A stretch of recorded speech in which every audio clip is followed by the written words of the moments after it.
இது ஒரு முடிவல்ல, ஆனால் உண்மையில் அது வெற்றியின் ஆரம்பம். கடைசி வரை பாருங்கள், ஒரு எச்சரிக்கை செய்தி இருக்கிறது, அதை தவற விடாதீர்கள். எந்த மதத்திலும் மரித்து உயிரோடு எழுந்த கடவுளை நாம் பார்க்க முடியாது. ஆனால் கிறிஸ்தவ மார்க்கத்தில் மட்டுமே இயேசு மரித்து உயிரோடு எழுந்தார், இன்றைக்கும் ஜீவிக்கிறார். பல நூறு ஆண்டுகளுக்கு முன்பே ஏசாயா தீர்க்கதரிசி மரணத்தை ஜெயமாக விழுங்குவார் என்று ஏசாயா 25:8 தீர்க்க தரிசனமாக கூறினார். உயிர்த்தெழுதல் மூலம் தெரிந்து கொள்ள வேண்டிய 3 காரியங்கள்.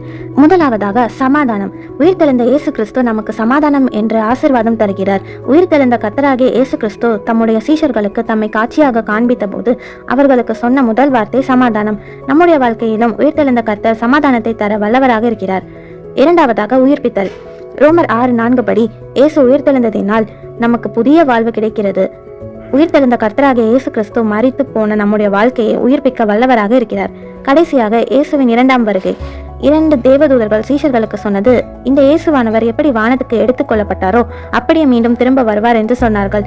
கிறிஸ்துவின் பிறப்பு மற்றும் உயிர்த்தெழுந்த பண்டிகையை கொண்டாடி கொண்டிருக்கிற நாம் அவருடைய 2ஆம் வருகைக்காக ஆயத்தமாக இருக்கிறோமா என்பதை யோசித்து பார்ப்போம். இயேசு கிறிஸ்து சீக்கிரம் வரப்போகிறார். ஆமீன்.